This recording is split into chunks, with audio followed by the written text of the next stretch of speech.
Assalamualaikum warahmatullahi wabarakatuh. A'udzubillahi minasyaitonirrajim. Bismillahirrahmanirrahim. Alhamdulillahirabbil alamin. Wassalatu wassalamu ala Muhammadin wa ala alihi washabbihi ajmain. Amma ba'du. Pemirsa yang dirahmati Allah, marilah kita sama-sama bersyukur. Kita ucapkan alhamdulillahirabbil alamin. Kita panjatkan kehadirat Allah Subhanahu wa taala atas segala nikmat. Salawat dan salam semoga tetap dan selalu tercurahkan kepada Nabi kita Muhammad sallallahu alaihi wasallam. Pemirsa yang dirahmati Allah, marilah kita sama-sama ikuti dan kita dengarkan tausiah Mau'izatul Hasanah, uraian ilmu dari Kiai Haji Agus Mukhlason Rosyid, pengasuh Pondok Pesantren Jaya Baru Bangsal Mojokerto. Mari kita sama-sama mengikutinya. Di dalam hukum syar'i, sebab mazhab itu tidak cuma satu, ada Syafi'i, ada Maliki, ada Hambali, dan seterusnya. Sudah biasa. Khilaf itu apa? Beda pandangan, akhirnya beda maksud. Nggih ngapunten kang kathah. Sebuah contoh khilaf dalam sholat subuh. Ada yang tetap wajib kunut, jikalau lupa harus sujud sahwi. Ada yang mengatakan nggak boleh. Fatihah, membaca Fatihah harus disirikan bismillahnya. Ada yang harus dijaharkan sesuai dengan mazhabnya masing. Khilaf. Begitu juga terkait masalah baca Quran di HP. Ada yang mengatakan walaupun gak wudu rapopo, tidak apa-apa, aplikasi. Bahkan tidak hanya di HP Pak Bu, Quran ada terjemahannya, ya dah? Ada terjemahnya. Itu pun ada yang khilaf, mengatakan gak apa-apa, gak wudu, alasannya ada tulisannya terjemah. Yang tidak bisa dibantahkan asli Quran tanpa ada terjemahannya, mau gak mau harus wudu. Munculnya sesuatu yang baru itu sudah otomatis akan menjadi khilaf. Tadi Quran gak ada terjemahnya, sekarang muncul akhirnya pendapat. Sehingga jangan heran kalau ada namanya bahsul masail. Ulama-ulama ditekakno musyawarah, ini untuk istihad. Bagaimana pendapatmu, dasari apa, dan lain sebagainya. Satu, jadi golek sing gampang ae Bu. Nek gak ngentut ya gak apa-apa, ngentut ya ora apa. Ya wape. Wis gampang mawon.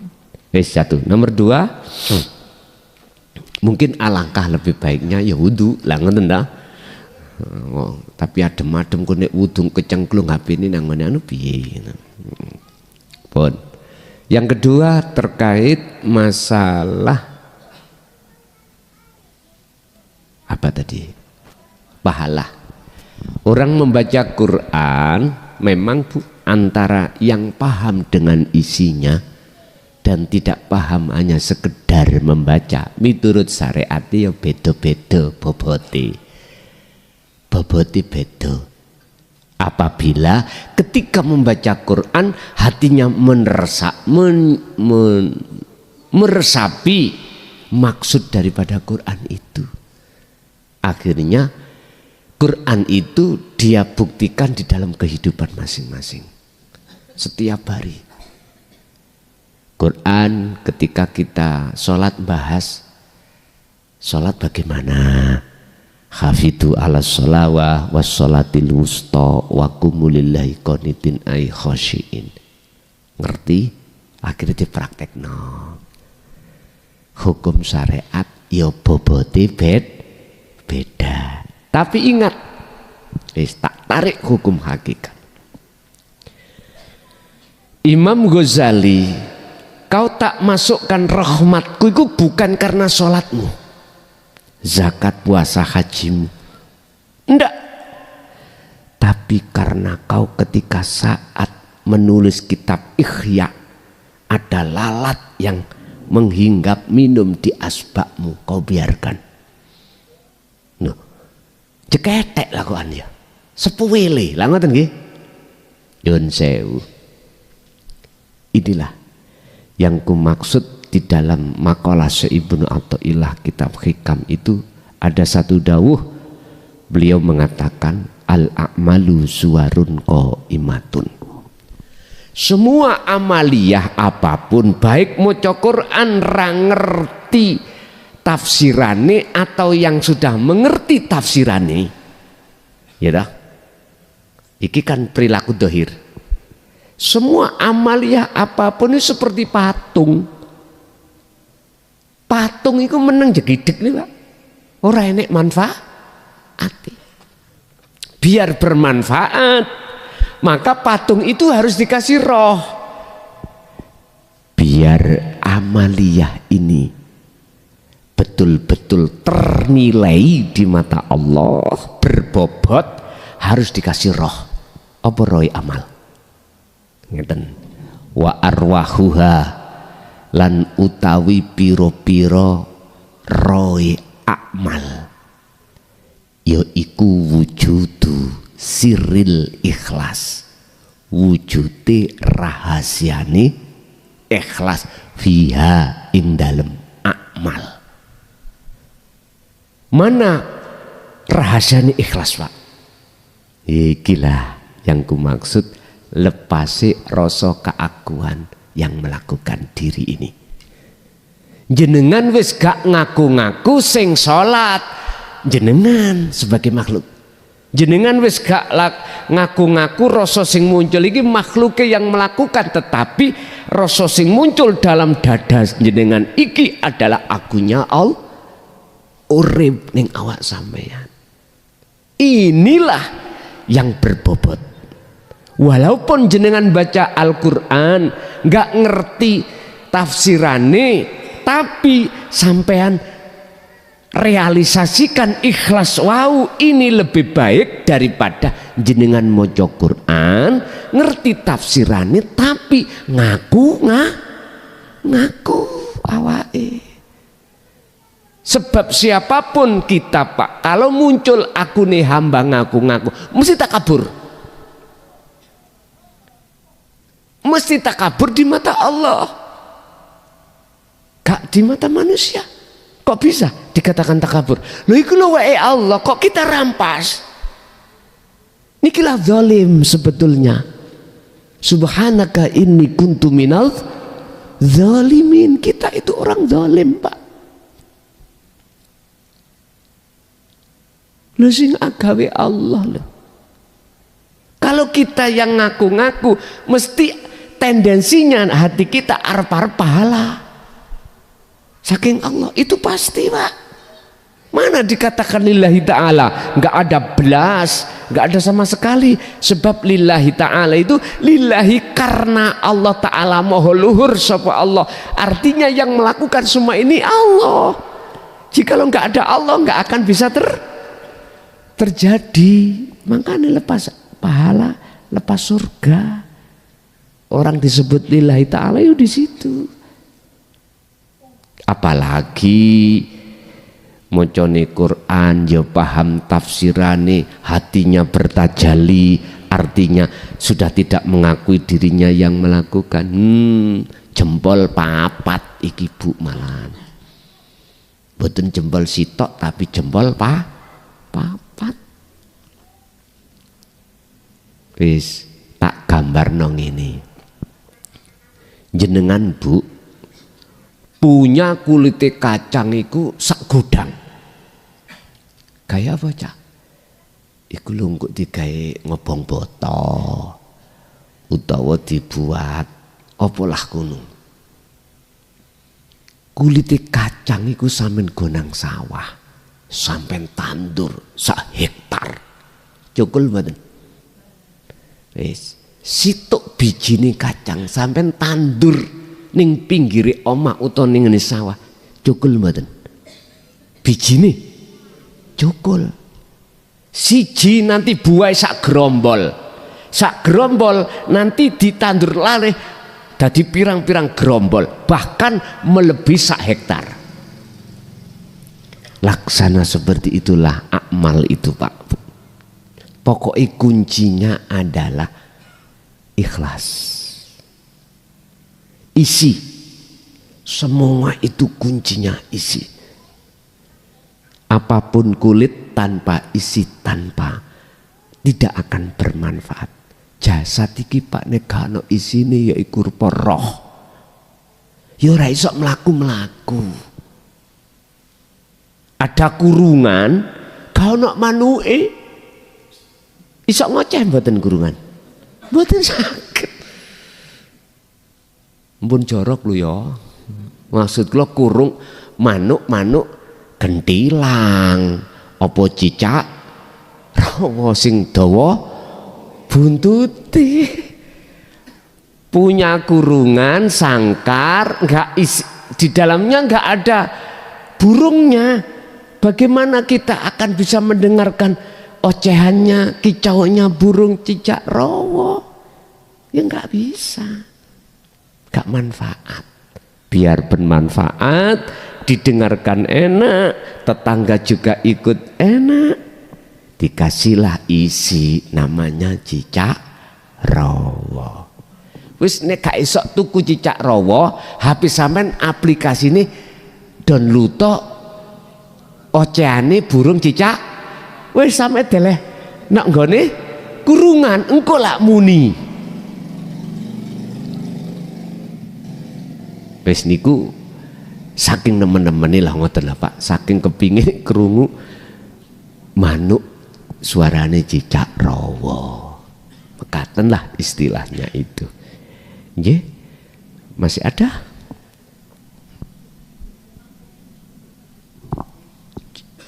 Nggih, satu kali Pak nggih. Monggo satu kali lah. Lah itu di belakang ada. Oh iya. Assalamualaikum warahmatullahi wabarakatuh. Waalaikumsalam warahmatullahi wabarakatuh. Kula Supardi saking Dampit ajeng takon Yai. Nggih. Takdire Gusti Allah niku sampun ditentokaken. Lah niku wonten mungkin ayat nih kula mireng-mireng nasib kaum niku mboten ajeng dirubah menawi kaum niku mboten ngrubah kiambek. Mohon penjelasan Yai. Nggih. Wassalamualaikum warahmatullahi wabarakatuh. Waalaikumsalam warahmatullahi wabarakatuh. Ini biar enggak kontradiksi harus dua kacamata. Pertama kacamata syariat.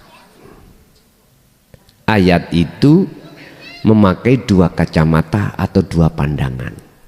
Pertama pandangan kacamata syariat atau pandangan manusia. Dengan pandangan manusia itu akhirnya ada muncul ikhtiar atau usaha. Dengan begitu Allah berubah. Lah ngeten nggih. Nek sampean kali kula meneng ya gak mungkin akan diubah oleh Allah. Wis kacamata syariat bisa diterima. Kacamata hakikat bagaimana? Di dalam diri seorang itu ada urip mboten? Siapa? Allah ta? Allah. Kalau itu Allah, berarti kaum itu diartikan mandangi bukan makhluk, harus mandangi pada Allah. Sudah benar, jikalau kaum itu tidak merubah, maka Allah tidak akan merubah nasib sebuah kaum. Artinya hidup dalam diri kaum itu nek gak gelem merubah, ya otomatis. Lah ini tujuannya apa? Tujuan supaya menungso iku ben gak ngaku-ngaku, iso ikhtiar, iso usaha sendiri. Tapi sumber kabeh ikhtiar usaha iku parane sangka Gusti Allah. Artinya Pak, boleh kita memandang dari kacamata syariat itu sudah benar. Tapi satu sisi biar kita berakhlak pada Allah, kita mandang duki hakikat. Berarti kita bukan memandangnya makhluk dari sisi kaum dari sisi makhluk, tapi kita memandang kaum itu dari sisi Allahnya. Mana Allahnya itu? Hidup dalam diri Kalau melihat Allahnya, berarti yang berupaya, yang berikhtiar itu adalah Allah. Maksud sih Allah ikut ikhtiar? Lah mboten toh? Berarti itulah jaiznya Allah.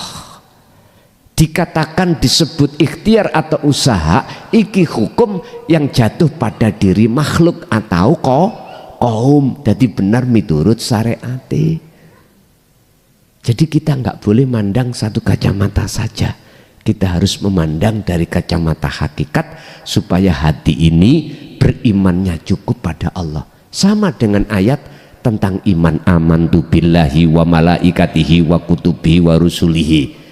Kita di dalam rukun iman kan ada 6. Wajib kita beriman 6 perkara. Lah ngoten nggih.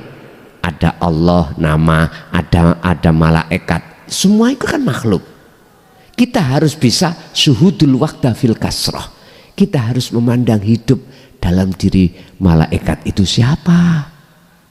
Dalam diri Rasul itu hidupnya siapa? Dalam kitab itu hidupnya siapa? Nah, itu loh. Maksudnya itu kita harus memandang dari sisi ahadnya, Allahnya, supaya kita tidak teringgapi syirik khafi.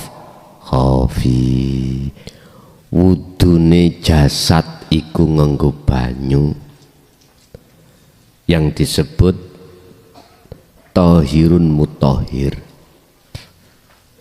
Yang disebut ma'ul mutlak adalah ma' tahirun mutahhir, suci dan mensucikan. Toharohnya junub kita jasad nganggo tuyo atau air. Terus sekarang toharohnya bersucinya jiwa, apakah juga nganggo air seperti jasad? Tidak, Pak. Nganggo perkara telu. Apa perkara telu? Rasulullah iku nek ngkei contoh ngene. Iki sanepan lho ya. Nek paham kata artekno, nek durung paham tak artekno. Bikinlah rumah di pinggir sungai. Dan sungai itu mengalir dengan air yang jernih. Pintu depan rumahmu harus menghadap sungai. Setiap kali kau masuk rumah, kau melewati sungai terlebih dulu. Dan sungainya itu dalamnya bukan sak dengkul. Katakanlah dalamnya itu 5 meter. Berarti jenengan bisa masuk rumah harus ngelangi terlebih dahulu. Siapapun yang masuk ke rumah, setiap kali masuk ke rumah mesti dia itu bebersih diri dari kotoran-kotoran itu. Tinggal masuknya ke rumah berapa kali? Ada yang 5 kali, berarti jenengan adusi 5 kali. Pertanyaannya, bersihkah dirimu dalam 1 hari 1 malam mandi 5 kali? Aku takut umumnya wong kene nek adus ping pinten? Bayo kali. Oke. Daripada gak belas lah ngoten nggih. Nek kemanten anyar sih memang berkali-kali.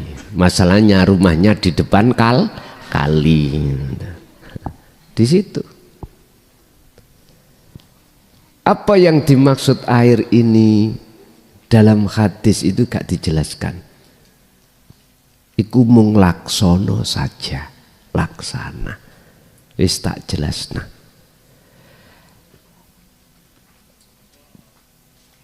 Toharohnya bersucinya ruhaniyah itu dari regete ruhaniyah. Apa regete ruhaniyah? Masih wallah, perkara selain Allah yang disebut syahwatut dunia itu regete. Terus alat sing untuk kanggo membersihkan namanya apa? Ma'ul hayah. Ma' iku air, hayah kehidupan. Air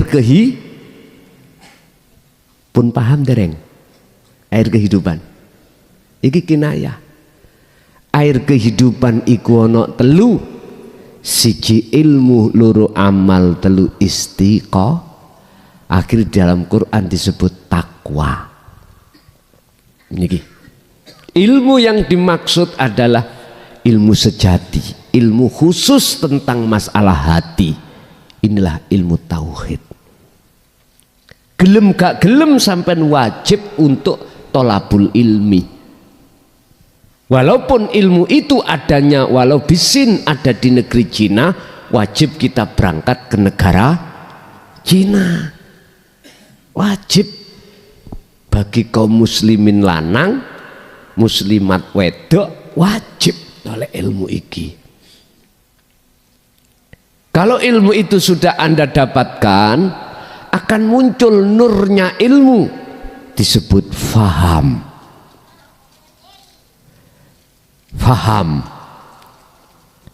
Faham ini laksana orang mau melaksanakan sesuatu, tahu arah-arah. Contoh jenengan wau dari rumah, paham kecamatan putih iki Turen,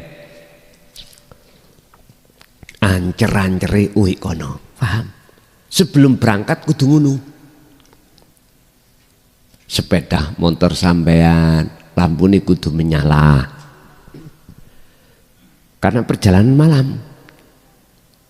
Sebab nek gak menyala gelap, gak kelihatan apa-apa. Wis.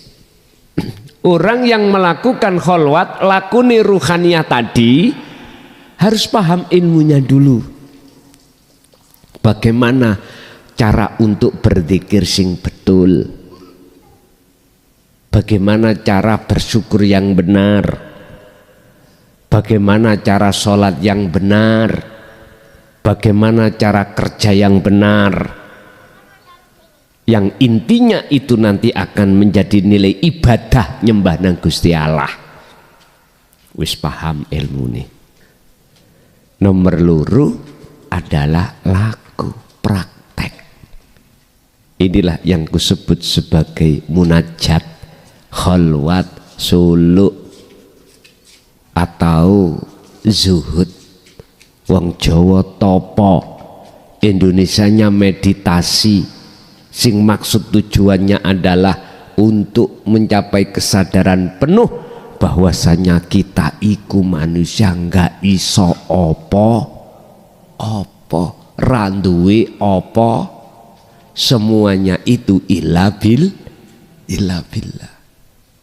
Yaiku jenenge Sidratul Muntaha, Pak. Kesadaran penuh. Wis. Yang terakhir adalah istiqomah. Lakukan terus menerus. Artinya inilah thariqahnya Kanjeng Nabi Muhammad yang disebut sebagai ibadah murni dan tidak murni. Ini thariqahnya Kanjeng Nabi. Ibadah murni, sholat, zakat, puasa, haji, maca Quran. Apa wae sing kelihatan murni ikut dijadikan Rasulullah sebagai thariqah. Thariqah iku apa? Wasilah, jalan. Gini kini sampai takok apa thariqah Kanjeng Nabi. Ini. Aku bertanya, pada saat Kanjeng Nabi apakah muncul thariqah yang sekarang disebut di kerudak-kerudukiku ABC sampai Z? Lah belum ada toh? Belum ada. Makanya kalau saya ditanya, Gus, amen thariqah sapa? Apa thariqah apa? Aku semua thariqah tak nggoni.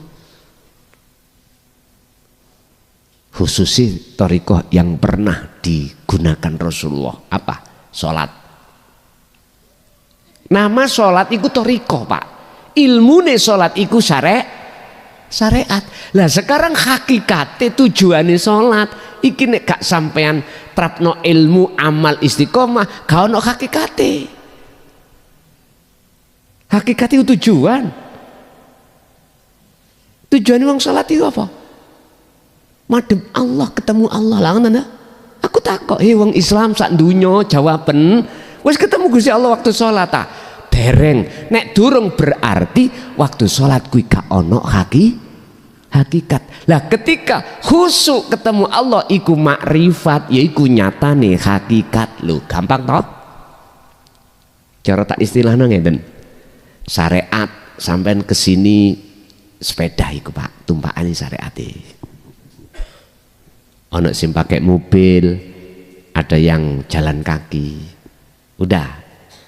Terus toriko dalan ini, saya naik sampean liwat kanan, depan boleh, kiri kanan belakang boleh, lewat atas juga boleh langsung terjun, ya toh? Bisa toh? Bisa. Udah. Arah torikohmu mana? Silahkan, itu hak kamu masing-masing. Kau ketemu Allah di ibadah maktub atau ghairu maktub, murni atau tidak murni, terserah. Lah, sekarang tujuan sampean kesini ngapa? Ngaji. Oke. Nek tujuan ngaji sampean iku oke, iku hakikat. Hakikat ternyata sudah ada dalam hatimu saat sebelum berangkat ngaji. Ketika sudah sampai di sini, makrifat ini sudah ketemu ngaji nih. Pertanyaan saya, detik-detik sampean ada di sini, aku tanya, mobil sepeda sampean letak makan mana? Parkir. Oke. Cerdas. Parkir. Gak mungkin toh kita gembol.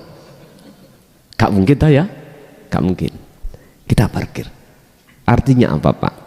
Ketika saat jenengan detik-detik di musyahadah, mesti ati sampean dilalekno perkara sak liyane Allah. Bojo anak dunya brono wis nggak ada dalam hati. Detik-detik lo ya, detik-detik. Itu jenenge majedubun, itu jenenge jadab. Hati maksudnya. Nikmatnya itu, waduh, nikmat yang paling sempurna adalah ketika saat ruhaniyah bertemu Allah.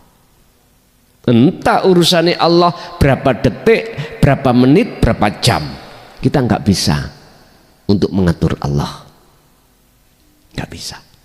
Habis sampai di sini entah berapa jam, 2 jam pulang maneh. Kanggo mboten sepedai, kanggo lah.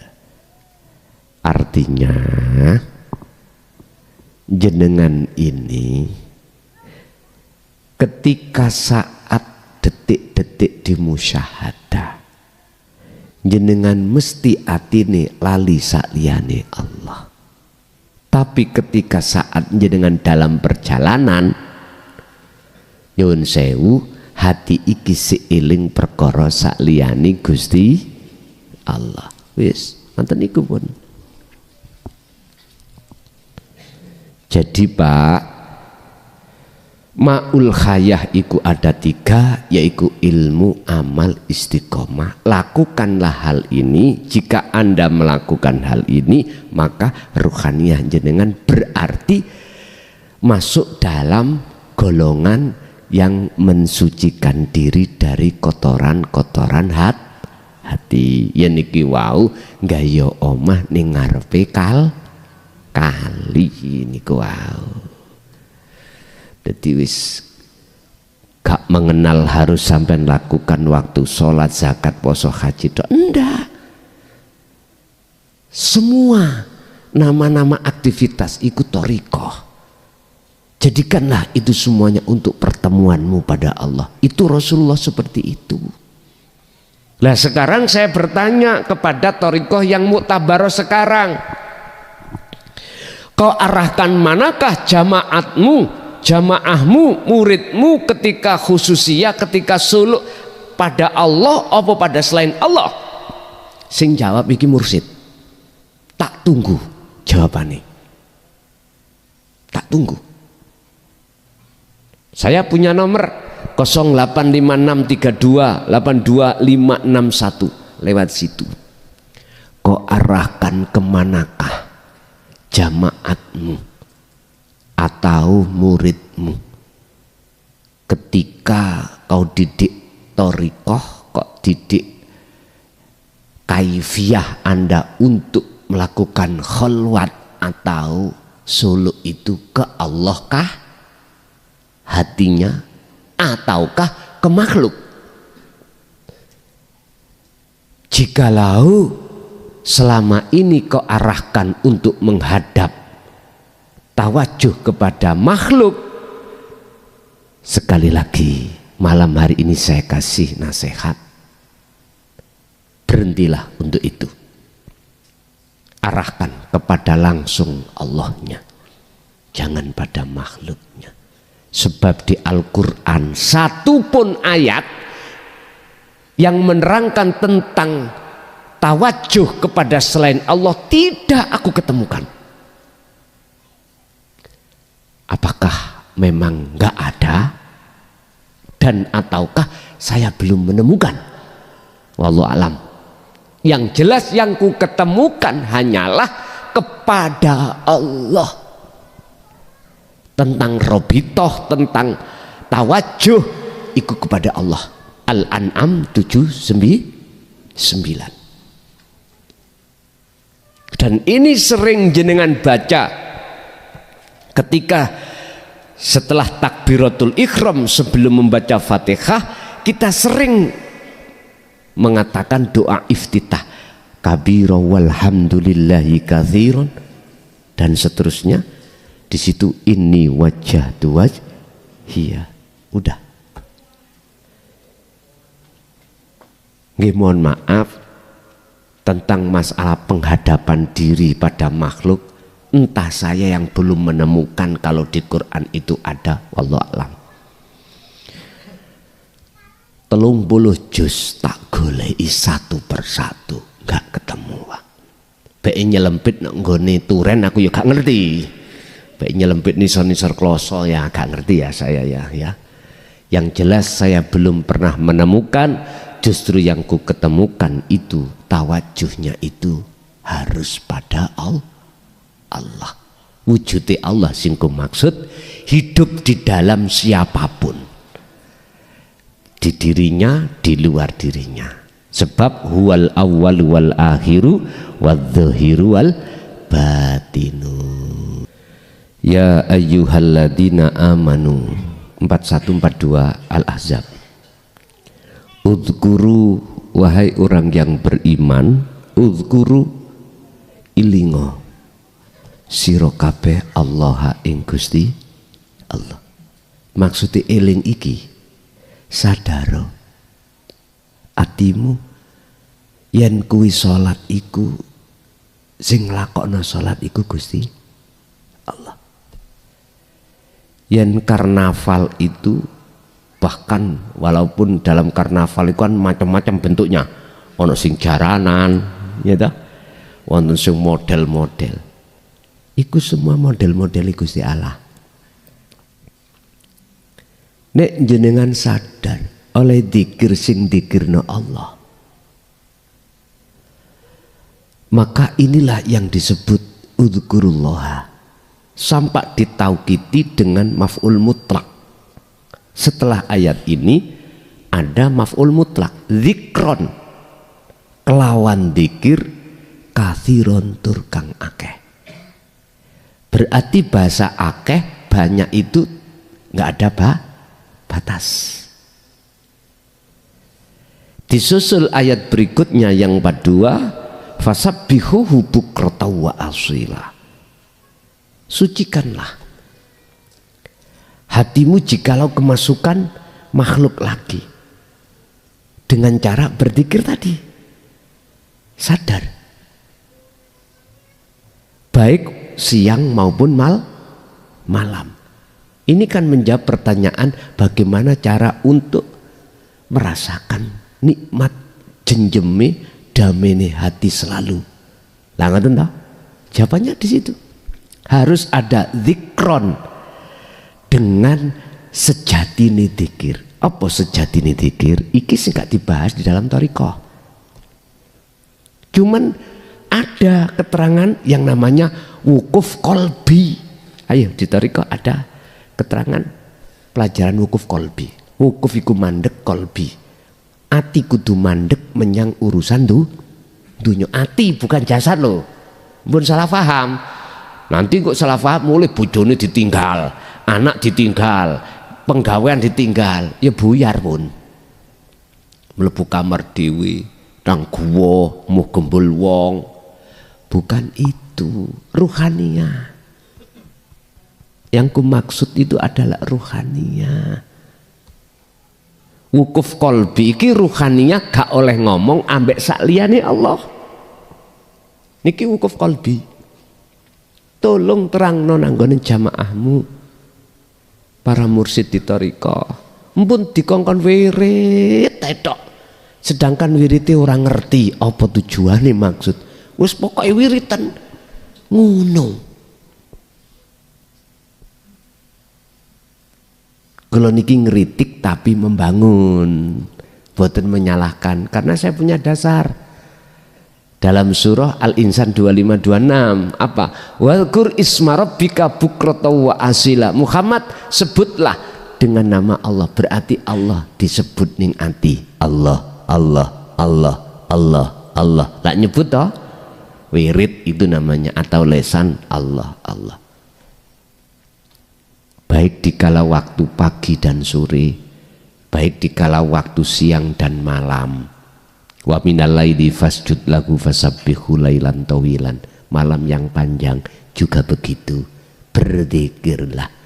Wadhkur iki sebutan tapi maknane ilingo atimu nang Gusti. Tentunya harus dzikir sejatine dzikir. Apa sejatine dzikir? Wong Jawa penak rasa. Lho niku lho. Fungsekno rasa di dalam hatimu untuk mencapai kesadaran penuh di dalam Sidratul Muntaha. Apa? Kesadaran penuh kalau kita itu gak wujud. Kalau kita itu tidak bisa apa-apa. Kalau kita ini tidak punya apa-apa. Semua itu illa billah. Bukti ini kita mati ditinggal semuanya. Ayu kaya apa bojo sampean Pak Bu, Pak ya garwa sampean. Ditinggal mboten?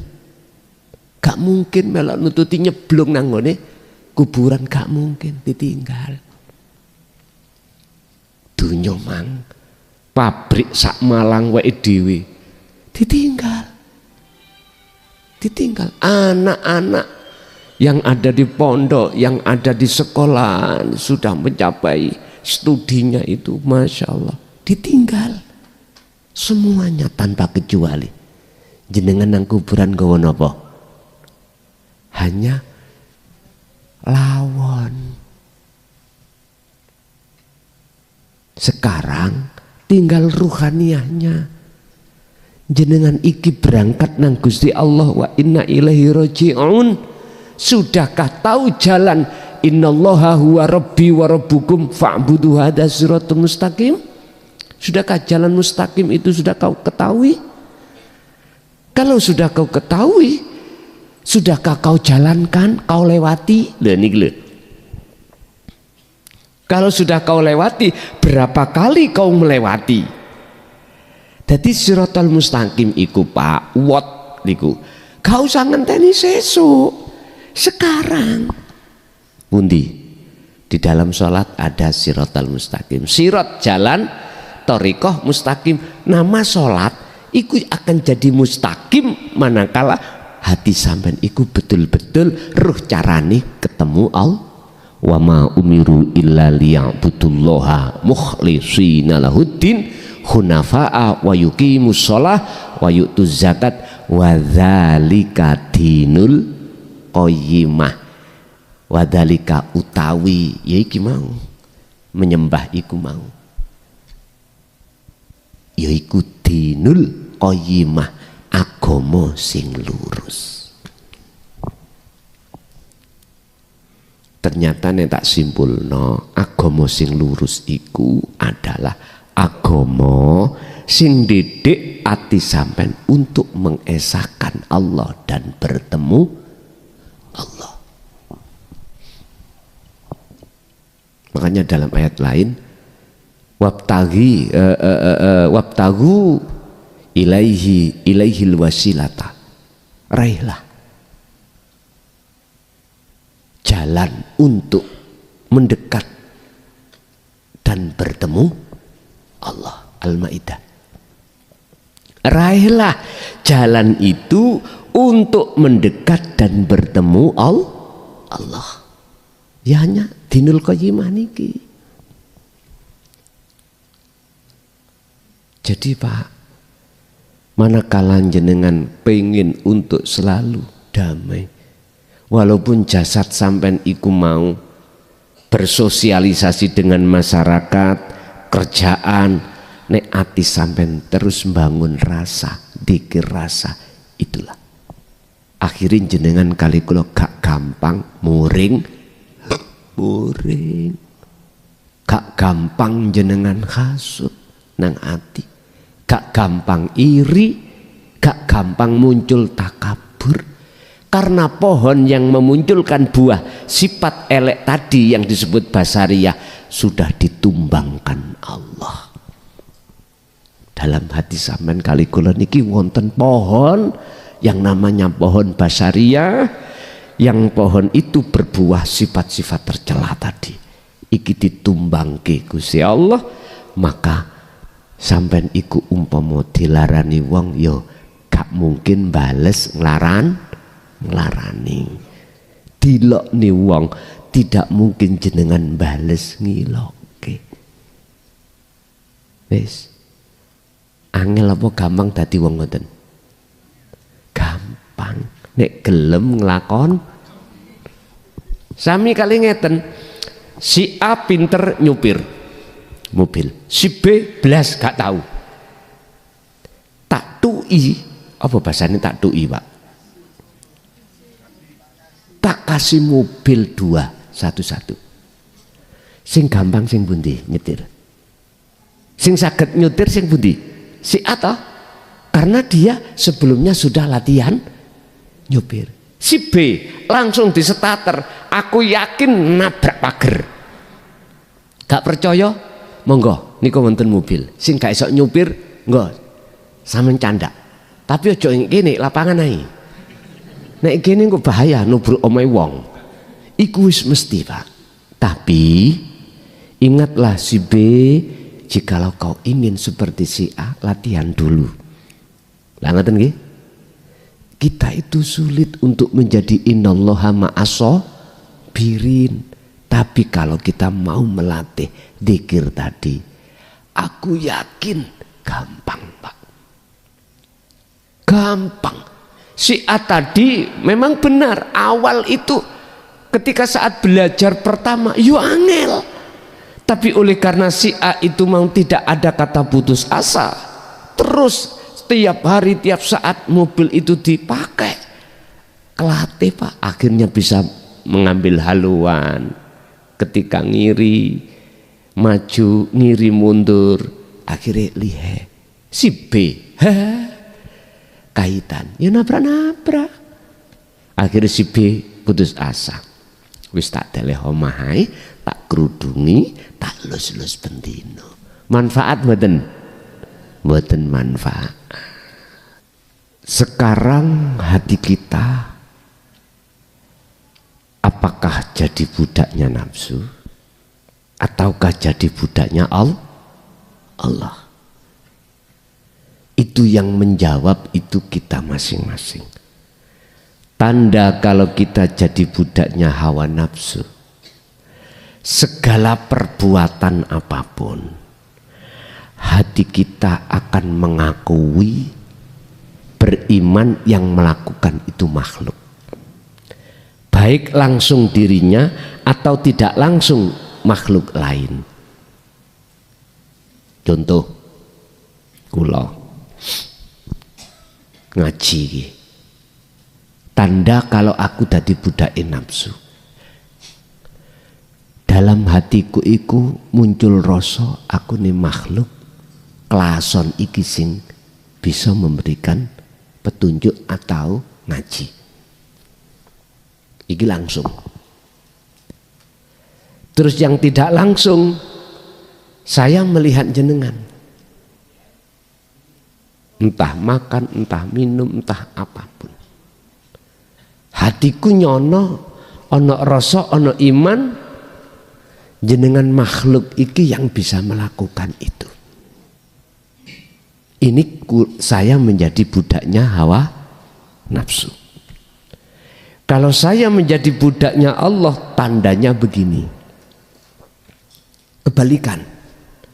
Apapun yang terjadi langsung diri saya atau tidak langsung makhluk lain, hatiku muncul rasa akunya Allah semuanya yang berperan.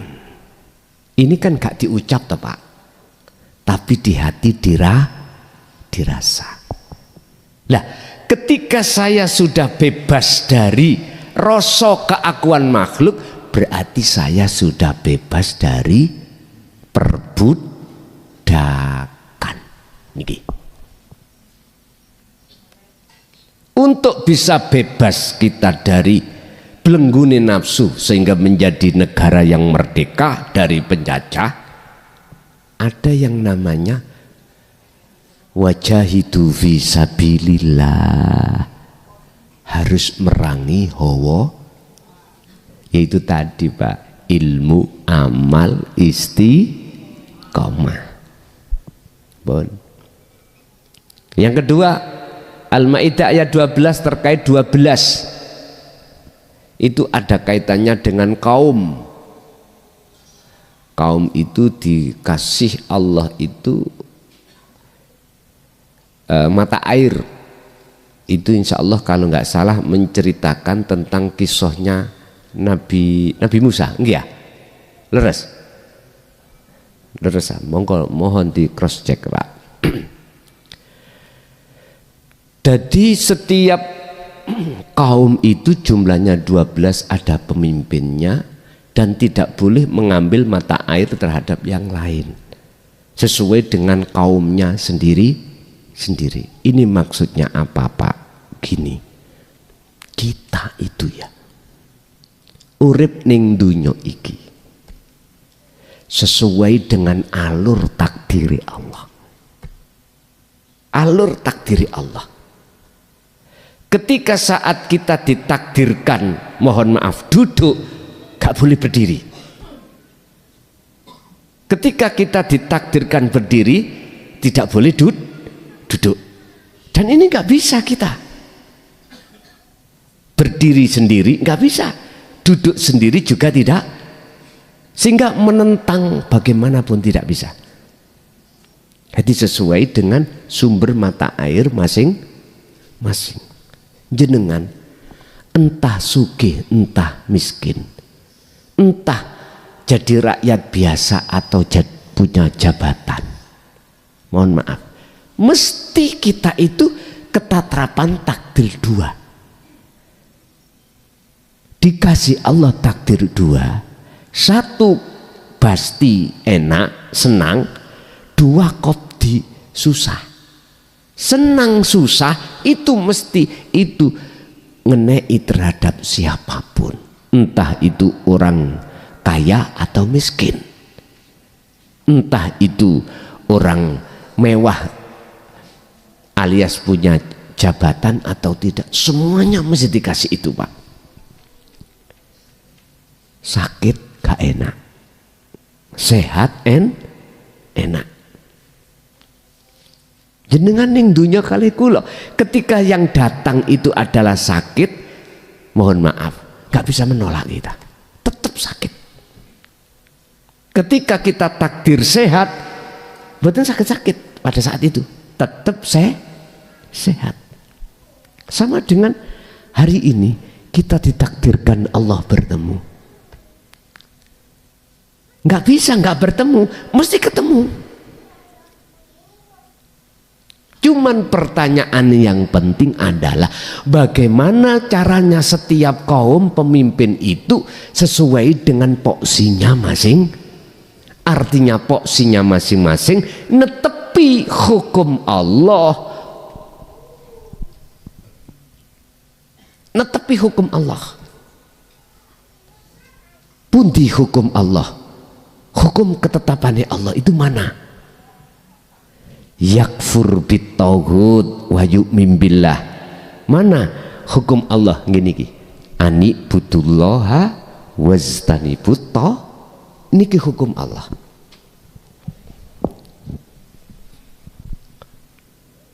Ketika saat jenengan netepi hukum Allah, walaupun diwene susah, ati gak gampang susah.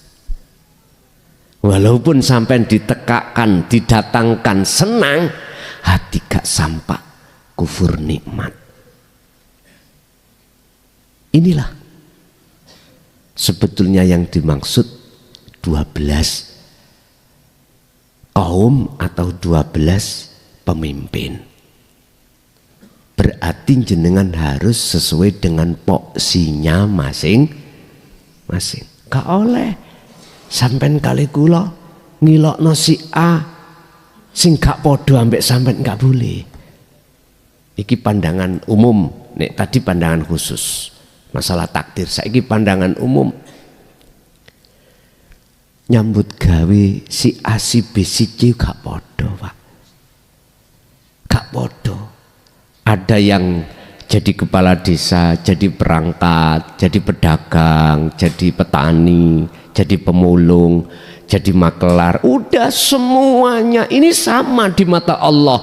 Yang terpenting bagaimana jenengan kali kula netepi hukumi Gusti pun.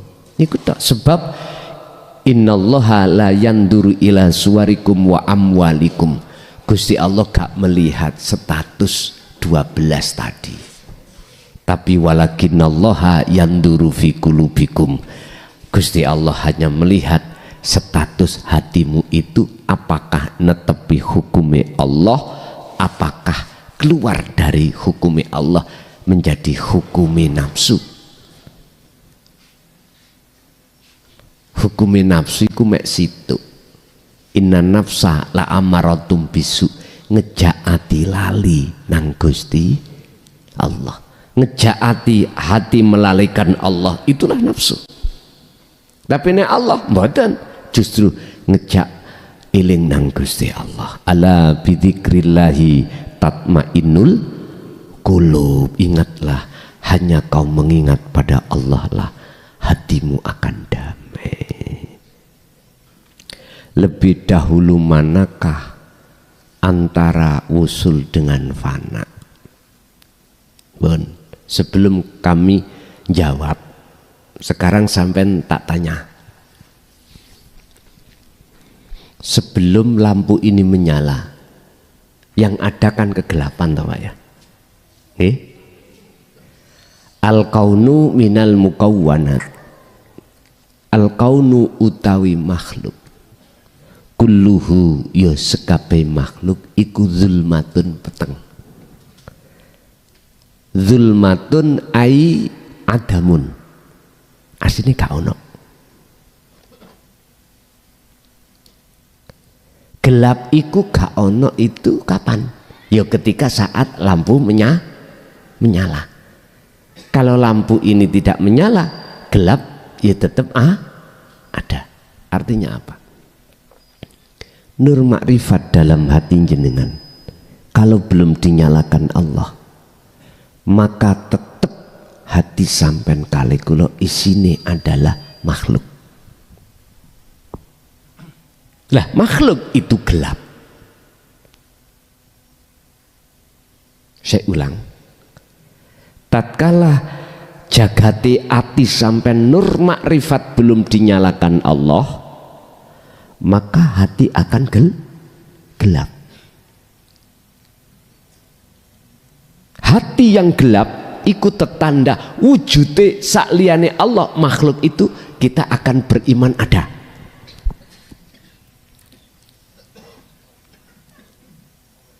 mestinya iki difanakno. Carane lampunya makrifat, nur makrifat nyalakan. Ketika lampu nur makrifat dinyalakan, ketika lampu dohir iki dinyalakan, maka gelapnya kan hilang, fana. Saat itu juga Anda akan bisa melihat sesuatu. Kalau di depan saya tadinya gelap, gelas nggak kelihatan. Ketika lampu itu menyala, langsung kelihatan. Rumiyin mana, dahulu mana, fana dengan wusul. Nek jarku podo. Sebab ketika lampu itu menyala, detik itu juga hilang kegelapan, detik itu juga Anda bisa melihat wujudnya gelas. Ketika nur makrifat dinyalakan Allah dalam hati jenengan, saat itu juga, detik itu juga hilanglah kefanaan selain Allah dan nyatalah wujudnya Allah. Nek bahasa kula ya bareng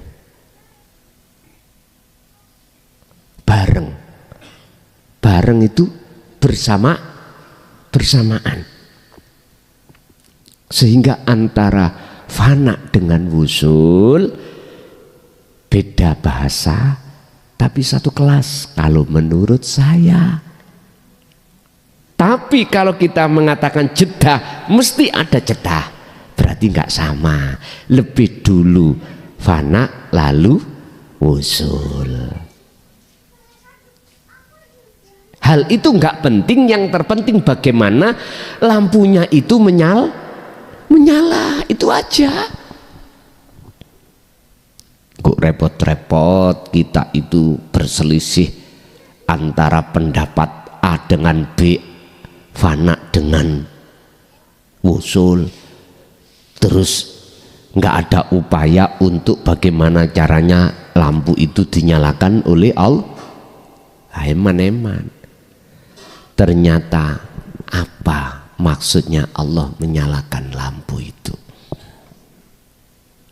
Inilah jawaban dari pertanyaan Bapak yang kedua atau pertama, yaitu zikir.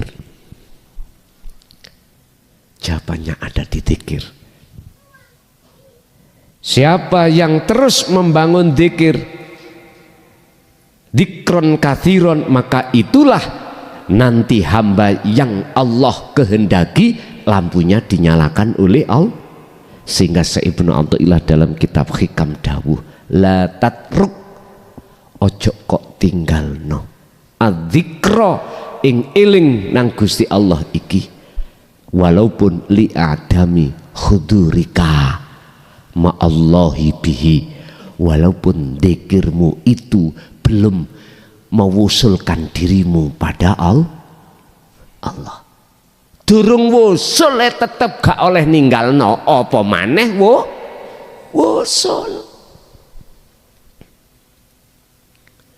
Belum wusul tidak boleh kita meninggalkan dzikir, mengasah dzikir rasa, apalagi jenengan sudah wusul. Nggak boleh malahan. Istilah bahasa ini, jenengan iki Pak belum duwe motor,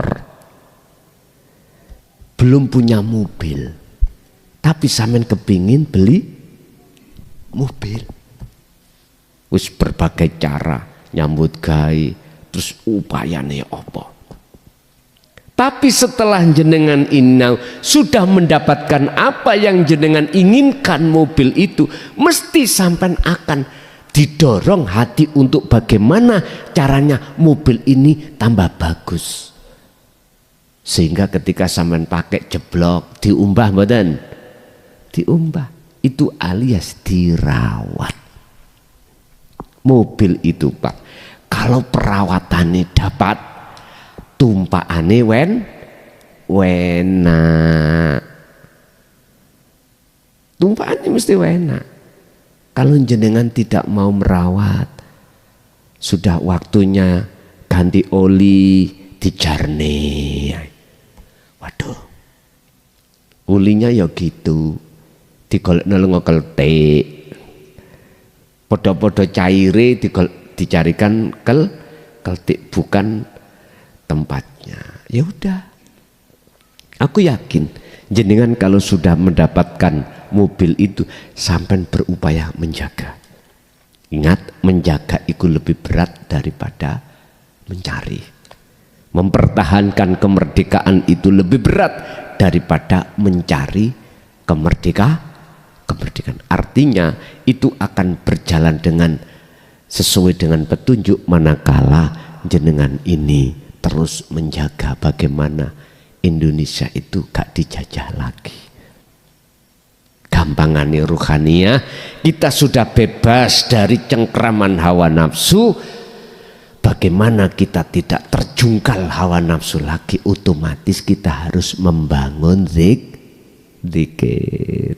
Bagaimana cahaya ma'rifat yang sudah Allah nyalakan ini bertambah mencorong, jalan satu-satunya adalah pupuk terus zikir. Kata Rasul, dawuh lewat takwa, fa aina ma kunta, dimanapun kau berada bertakwalah. Bahkan dalam ayat ittaqullaha haqqa tuqatihi wala tamutunna illa wa antum muslimun, sampai mati. Waqala aidan kanjeng Nabi, ittaqullaha haitsuma kunta, dimanapun kau berada tetaplah takwa pegang terus. Begitulah. Oke. Masih ada?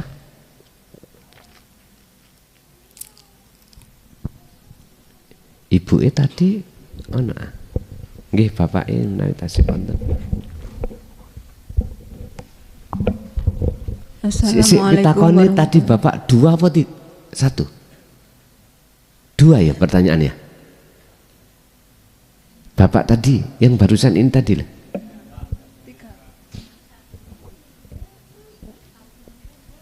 Bapak yang terakhir tadi pertanyaannya dua apa satu? Dua, yang satunya mana? Lupa aku loh. Nah itu tadi wusul dengan fana, berarti sudah saya jawab. Jadi bisa dan boleh menjawab bersamaan. Bisa dikatakan tidak bersamaan, jedah entah. Yang jelas prosesnya jikalau lampu nur makrifat menyala, maka saat itu kegelapan hilang, makhluk wujudnya hilang, nyatalah wujudnya Allah. Kalau dilihat dari ini, maka lebih dulu fana daripada wusul. Nggih, lanjut. Assalamualaikum warahmatullahi wabarakatuh. Kula badhe tanglet Gus. Cisalik ndawamaken sirul asrar aku Allah. Salebete niku mana ketika menjalankan apapun tetap aku Allah. Niku leres napa mboten, terus mantun ngoten. Salebete niku kok tasik pasang surut ngoten dos pundi maksudipun? Assalamualaikum warahmatullahi wabarakatuh. Waalaikumsalam warahmatullahi wabarakatuh. Munculnya aku Allah itu benar dan boleh setelah fananya aku makhluk. Saya ulang, munculnya aku Allah itu dengan sendirinya setelah fananya aku makhluk. Betul napa-napa. Terus pundi? Langge akunya Allah. Munculnya akunya Allah dalam hati, ya dah. Itu setelah fananya akunya makhluk. Jikalau muncul akunya Allah dalam hati jenengan, akunya makhluk itu sudah enggak ada, benar Bu. Satu. Nomor dua, suatu saat kejungkel lagi, ngeten nggih, jatuh lagi muncul akunya hamba, ngeten. Inilah Pak Bu, proses kita ketika saat Allah menarik salah satu hambanya itu di alam musyahadah ada 3. Pertama musyahadatul fana, mesti seperti itu. Bahkan sedikit akunya Allah dalam 24 jam. Ditarik lagi lah seiring berjalannya mewadifahkan zikir tersebut, Allah menarik ke musyahadatul kamil. Ada yang mengatakan fanaul fana. Ini nilai akunya Allah itu lebih besar dalam 24 jam. Umpama ditimbang-timbang. Seiring berjalannya waktu lagi, maka Allah menarik yang ketiga musyahadatul baqa. Artinya sudah tidak berlaku lagi akunya makhluk dalam diri jenengan. Walaupun itu sak detik, sak menit, sak detik enggak ada. Inilah Pak yang ku maksud makom maksum itu ada di sini. Pertanyaannya, apakah kita yang hidup di zaman akhir ini bisa mencapai makom maksum? Jawabannya sederhana. Apakah Allah tidak kuasa mentakdirkan hambanya untuk di situ? Jawabannya saya yakin pasti bisa. Sebab Allah itu sifatnya innallaha ala kulli syai'in qadir. Sebab ada yang bilang di luar sana maksum itu cukup hanya Kanjeng Nabi Muhammad. Kan aku bertanya, mampukah Allah di zaman akhir ini jikalau menghendaki hambanya kemaksum? Gusti Allah kuasa enggak? Aku yakin kuasa. Jikalau Allah berkehendak.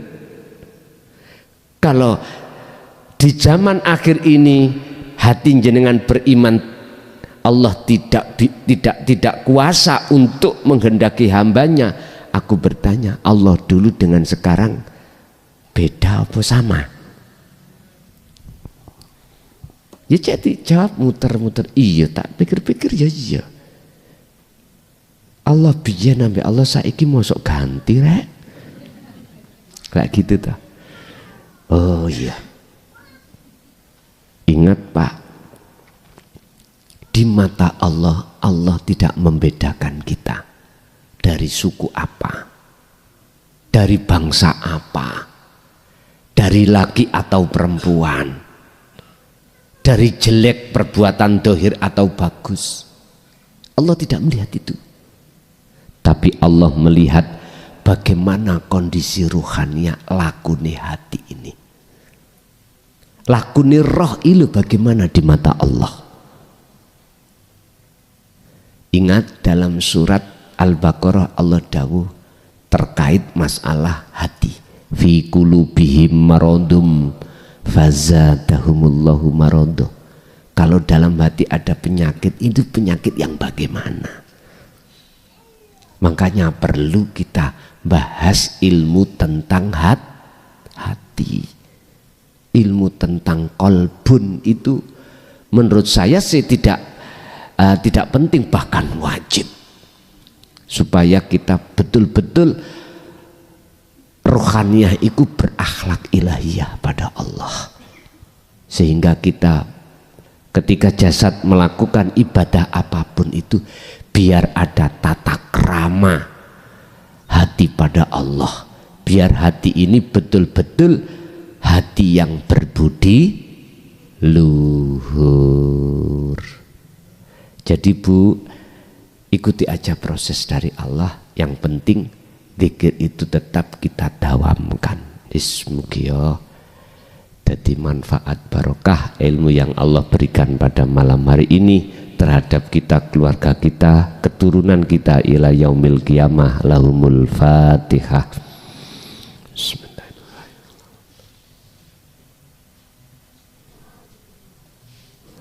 Akhirul kalam. Assalamualaikum warahmatullahi wabarakatuh. Pemirsa yang dirahmati Allah, begitu tadi uraian penuturan ilmu dari Gus Mukhlason Rosid. Semoga apa yang disampaikan dan diuraikan tadi bisa menjadikan tambahan ilmu bagi kita semua, yang akhirnya apa yang kita lakukan dan apa yang kita amalkan bisa menjadi sempurna. Demikian dari kami, kurang lebih mohon maaf. Assalamualaikum warahmatullahi wabarakatuh.